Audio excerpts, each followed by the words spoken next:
Welcome back. Well, many of us know this, at least if we paid attention in anatomy. The skin is the largest organ in the body with amazing healing powers. But what if wounds to it didn't heal? That is the case for 6 million Americans suffering from chronic wounds that can take months, even years to heal. Millions have no other option besides amputation. News Channel 5's Roxanne Stein, though, has a medical breakthrough today. It's a stem cell therapy that's helping change that. That's neat, huh?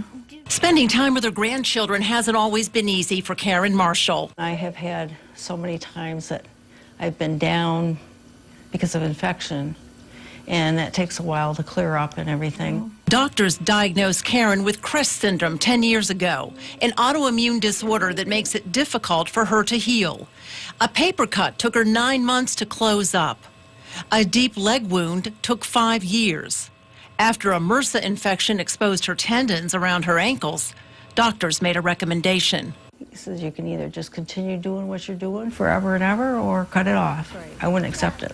Instead, she found Dr. Evangelos Bendiavas with the University of Miami Miller School of Medicine. He enrolled her in a study that takes stem cells from a patient's own body and uses them to treat her stubborn wounds.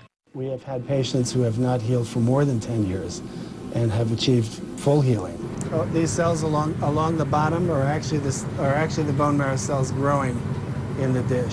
The cells are applied directly to the skin and injected locally.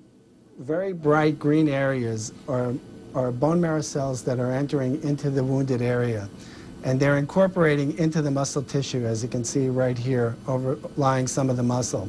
You can see how Karen's legs look before and 6 months later. The hope is to achieve complete regeneration of the tissue. So that I, don't feel like I'm going to be like this forever. The process could take more than a year. Researchers at the University of Miami are still actively recruiting for this study. Another trial is also being planned to test the use of donor bone marrow stem cells on patients who have chronic wounds, whose own stem cells have been compromised. So if you're interested in more information, please go to WPTV.com, click on Seen on 5. Roxanne Stein, WPTV News Channel 5.